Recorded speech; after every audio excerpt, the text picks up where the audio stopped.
যুক্তরাষ্ট্র আর ইরান একসময় ছিল বন্ধু, আর আজ ঘোর শত্রু। কিন্তু কিভাবে, কি এমন হলো যে সম্পর্কটা এতটা বদলে গেল? চলুন আজ এই জটিল ইতিহাসের গভীরে গিয়ে উত্তরটা খোঁজার চেষ্টা করা যাক।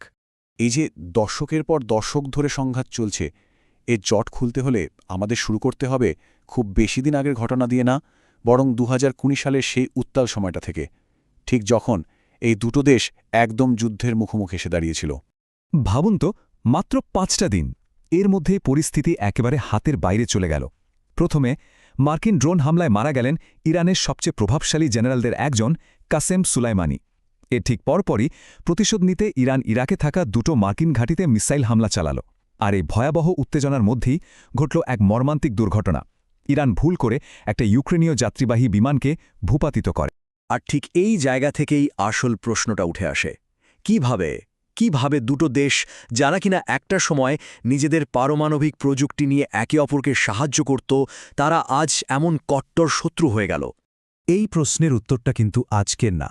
এর জন্য আমাদের ফিরে যেতে হবে প্রায় ৭০ বছরেরও বেশি সময় পেছনে। এমন একটা সময় যখন তেল আর ক্ষমতার রাজনীতিতে ইরান আর আমেরিকার সম্পর্কটা ছিল একদম অন্যরকম। গল্পটা শুরু ১৯৫১ সাল থেকে। তখন ইরানের গণতান্ত্রিকভাবে নির্বাচিত প্রধানমন্ত্রী ছিলেন মোহাম্মদ মোসাদ্দেক।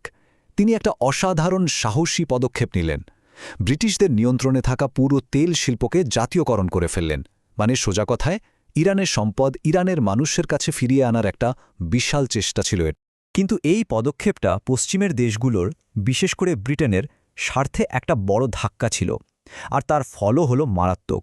ব্রিটিশ আর আমেরিকান গোয়েন্দা সংস্থা মানে সিআইএ একসাথে মিলে একটা ষড়যন্ত্র করল।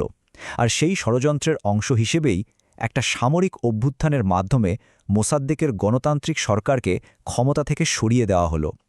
বলা যায়, ইরানের গণতন্ত্রের স্বপ্নটা সেখানেই ভেঙে চুরমার হয়ে গেল। আর ক্ষমতাচ্যুত মোসাদ্দেকের জায়গায় আমেরিকা ক্ষমতায় নিয়ে এলো তাদের নিজেদের পছন্দের লোক, শাহ মোহাম্মদ রেজা পাহলভিকে। এরপর শাহ ইরানের সিংহাসনে বসলেন আর হয়ে উঠলেন আমেরিকার সবচেয়ে বিশ্বস্ত বন্ধুদের একজন। এর পরের কয়েকটা দশক ছিল একদম যাকে বলে সোনালি সময়। বিশ্বাস করতেও হয়তো কষ্ট হবে, কিন্তু যুক্তরাষ্ট্র তখন ইরানের পারমাণবিক কর্মসূচিকে পুরোপুরি সমর্থন করত। শুধু তাই নয়, আমেরিকাই ইরানকে একটা রিসার্চ রিয়্যাক্টরও দিয়েছিল। এমনকি দুটো দেশের মধ্যে পারমাণবিক প্রযুক্তি নিয়ে একটা চুক্তিও হয়েছিল। কিন্তু এই যে বন্ধুত্ব, এর আড়ালে কিন্তু অন্য একটা গল্প তৈরি হচ্ছিল। শাহের স্বৈরাচারী শাসনের বিরুদ্ধে ইরানের সাধারণ মানুষের মনে ভেতরে ভেতরে তীব্র ক্ষোভ জমছিল। আর সেই ক্ষোভের আগুন থেকেই জন্ম নিল এমন একটা বিপ্লব, যা আমেরিকা আর ইরানের সম্পর্ককে চিরদিনের মতো বদলে দিয়ে গেল। সালটা ছিল ১৯৭৯। ইরানে হল ইসলামী বিপ্লব, আমেরিকার সমর্থনপুষ্ট শাহের পতন হল, আর নির্বাসন থেকে দেশে ফিরে এলেন আয়াতুল্লাহ রুহুল্লাহ খোমেনি। এরপর থেকেই ইরানের নতুন পরিচয় হল ইসলামিক প্রজাতন্ত্র। এরপরই ঘটল সেই ঘটনা যা সবকিছুকে আরও জটিল করে তুলল। আমেরিকা ক্ষমতাচ্যুত শাহকে ক্যান্সারের চিকিৎসার জন্য নিজেদের দেশে আশ্রয় দিল। আর এতেই ইরানে ক্ষোভের আগুন জ্বলে উঠল। তাদের চোখে অত্যাচারী শাহকে আশ্রয় দেওয়ার প্রতিবাদে একদল ছাত্র তেহরানের মার্কিন দূতাবাসে হামলা করে বসে। আর এরপর যা হল তা ইতিহাসের পাতায় ইরান জিম্মি সংকট নামে পরিচিত। টানা ৪৪৪ দিন ধরে ৫২ জন আমেরিকান কূটনীতিক আর নাগরিককে সেই দূতাবাসে বন্দী করে রাখা হয়েছিল। এই একটা ঘটনাই আমেরিকা আর ইরানের সম্পর্কের কফিনে শেষ পেরেকটা পুঁতে দিল। সব ধরনের কূটনৈতিক সম্পর্ক ছিন্ন হয়ে গেল। এরপর ৮০-র দশকটা ছিল শুধুই সংঘাত আর রক্তপাতের। ইরান আর ইরাকের মধ্যে ভয়াবহ যুদ্ধ শুরু হলো, আর সেই যুদ্ধে আমেরিকা সরাসরি ইরাককে সমর্থন দিল।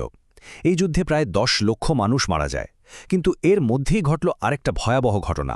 আমেরিকার একটা যুদ্ধজাহাজ পারস্য উপসাগরের ওপর দিয়ে উড়ে যাওয়া ইরানের একটা যাত্রীবাহী বিমানকে গুলি করে ভূপাতিত করে। এক মুহূর্তের মধ্যে পারস্য উপসাগরের আকাশে ঝরে গেল ২৯৮টা তাজা প্রাণ। মার্কিন যুদ্ধজাহাজের মিসাইলে ধ্বংস হয়ে গেল বিমানটা।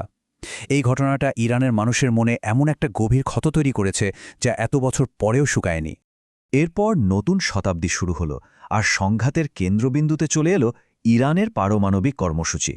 আর সবচেয়ে অবাক করার মতো ব্যাপার হলো, এটা সেই একই কর্মসূচি যেটা শুরু করতে একসময় আমেরিকাই সাহায্য করেছিল। এখানে আর একটা অদ্ভুত ব্যাপার আছে। ৯/১১ হামলার পর ইরান কিন্তু আমেরিকাকে সাহায্য করেছিল, কিন্তু এর বদলে তারা কি পেল? তৎকালীন মার্কিন প্রেসিডেন্ট জর্জ ডব্লিউ বুশ ইরানকে অশুভ শক্তি বা অ্যাক্সিস অফ ইভিল বলে ঘোষণা করলেন। এটা দুই দেশের মধ্যে অবিশ্বাসের দেয়ালটাকে আরও অনেকটা উঁচু করে দিল। এর ঠিক পর থেকেই ইরানের পারমাণবিক কর্মসূচি আন্তর্জাতিক উদ্বেগের কারণ হয়ে দাঁড়াল। আমেরিকার মূল অভিযোগ ছিল ইরান নাকি গোপনে পারমাণবিক অস্ত্র তৈরি করার চেষ্টা করছে। আর এই অভিযোগের ভিত্তিতেই যুক্তরাষ্ট্র আর ইউরোপ মেলে ইরানের ওপর চাপাতে শুরু করল একের পর এক কঠোর অর্থনৈতিক নিষেধাজ্ঞা। এইভাবে বছরের পর বছর ধরে নিষেধাজ্ঞা আর উত্তেজনা চলতে থাকে। এরপর অবশেষে মনে হল যেন একটা আশার আলো দেখা যাচ্ছে। এই পারমাণবিক সংকট মেটানোর জন্য এক ঐতিহাসিক কূটনৈতিক আলোচনা শুরু হল। আর সেই আলোচনার ফল ছিল ২০১৫ সালের সেই বিখ্যাত পারমাণবিক চুক্তি, যেখানে ইরান আর বিশ্বের ৬টা ক্ষমতাধর দেশ একটা বোঝাপড়ায় আসে। চুক্তিটা ছিল খুব সহজ। ইরান তার পারমাণবিক কার্যকলাপ সীমিত রাখবে, আর তার বদলে তাদের অপর থেকে সব অর্থনৈতিক নিষেধাজ্ঞা তুলে নেওয়া হবে। কিন্তু সেই স্বস্তি বেশিদিন টিকল না। আমেরিকায় ক্ষমতার পালাবদল হল, আর তার সাথে সাথেই সবকিছু আবার আগের জায়গায় ফিরে গেল। ২০১৮ সালে তৎকালীন মার্কিন প্রেসিডেন্ট ডোনাল্ড ট্রাম্প এই চুক্তিটাকে ত্রুটিপূর্ণ বললেন এবং যুক্তরাষ্ট্রকে একতরফাভাবেই চুক্তি থেকে বের করে নিয়ে আসলেন। আমেরিকার এই একটা সিদ্ধান্তই একটা ভয়ঙ্কর চক্রের জন্ম দিল। আর এই চক্রটাই আমাদের ঘুরিয়ে আবার সেই ২০২০ সালের সংকটের মুখে নিয়ে এলো, যেখান থেকে আমরা আজকের এই আলোচনাটা শুরু করেছিলাম। দেখুন চক্রটা কেমন। আমেরিকা চুক্তি থেকে বেরিয়ে গেল, তারপর ইরানের ওপর আবার নতুন করে কঠোর নিষেধাজ্ঞা চাপালো। এর জবাবে ইরানও বসে থাকল না, তারাও চুক্তির সীমা ছাড়িয়ে তাদের পারমাণবিক কর্মসূচি আবার শুরু করে দিল। আর এর ফলেই ওই অঞ্চলে উত্তেজনা বাড়তে শুরু করল। বিভিন্ন জায়গায় তেল ট্যাঙ্কার আর সামরিক ঘাঁটিতে হামলার ঘটনাও ঘটল। আর এই চক্রাকার উত্তেজনারই চূড়ান্ত রূপ ছিল ২০২০ সালের সেই সরাসরি সংঘাত। তাহলে দেখুন কিভাবে পুরো গল্পটা একটা বৃত্তের মতো ঘুরে এলো। সেই ১৯৫৩ সালের সামরিক অভ্যুত্থান থেকে শুরু করে ২০১৫ সালের পারমাণবিক চুক্তি, আর তারপর সবশেষে ২০২০ সালের সেই ড্রোন হামলা।